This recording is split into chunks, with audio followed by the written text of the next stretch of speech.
ഓണക്കാലത്തും കൃഷ്ണകുമാർ കുടുംബത്തിൽ വിവാദങ്ങൾ.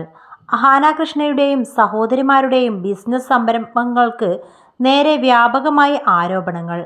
അഹാന കൃഷ്ണയും സഹോദരിമാരും അമ്മ സിന്ധു കൃഷ്ണയും കൂടി തുടങ്ങിയ സാരി ബിസിനസ്സാണ് പ്രധാനമായും ആരോപണം വരുന്നത്. ലിമിറ്റഡ് കളക്ഷൻ എന്ന പേരിലാണ് ഇവർ സാരികൾ ഓൺലൈൻ വിൽപ്പനയ്ക്ക് എത്തിക്കുന്നത്. സാരികളുടെ വില പലരെയും അമ്പരപ്പിക്കുന്നുമുണ്ട്. ഇതേ മോഡൽ സാരികൾ കുറഞ്ഞ വിലയ്ക്ക് മറ്റു പേജുകളിൽ കണ്ടതോടെ വിമർശനം വന്നു.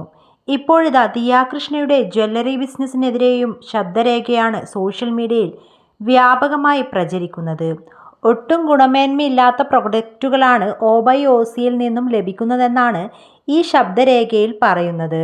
റിയാക്ഷൻ വ്ളോഗേഴ്സ് ഈ ശബ്ദരേഖ വലിയ വിഷയമാക്കുന്നുണ്ട്. ശബ്ദരേഖയെക്കുറിച്ച് ദിയാകൃഷ്ണ ഇതുവരെ പ്രതികരിച്ചിട്ടില്ല.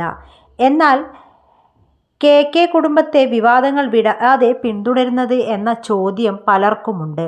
അമ്മൂമ്മയുമായുണ്ടായ പ്രശ്നം വലിയ വിവാദമായതാണ്. അഹാന കൃഷ്ണയുടെ ഇമേജിന് ഈ വിഷയമുണ്ടാക്കിയ ഇടിവ് ചെറുതൊന്നുമല്ല. പേളി മാണി ജന്തർ മന്തർ പ്രതിഷേധത്തിലെടുത്ത നിലപാട് ചർച്ചയായപ്പോൾ അഹാനയിൽ നിന്നും ജനശ്രദ്ധ മാറിയതാണ്. എന്നാൽ ഇപ്പോഴിതാ മറ്റൊരു വിവാദം. ഇൻഫ്ലുവൻസേഴ്സിൻ്റെ കഷ്ടകാലമാണ് ഇനി മുന്നിലെന്നാണ് പൊതുവെയുള്ള വിലയിരുത്തൽ.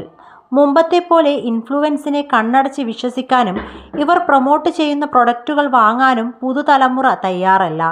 KK കുടുംബത്തെക്കുറിച്ച് ട്രോളുകൾ വരുന്നുമുണ്ട്. അമ്മൂമ്മയെ വിഷമിപ്പിച്ചതോടെ അഹാനയുടെയും കുടുംബത്തിൻ്റെയും നല്ല കാലം കഴിഞ്ഞു എന്നാണ് ചിലർ കമൻറ്റുകൾ വഴി കുറിക്കുന്നതും. നന്ദി വാനി.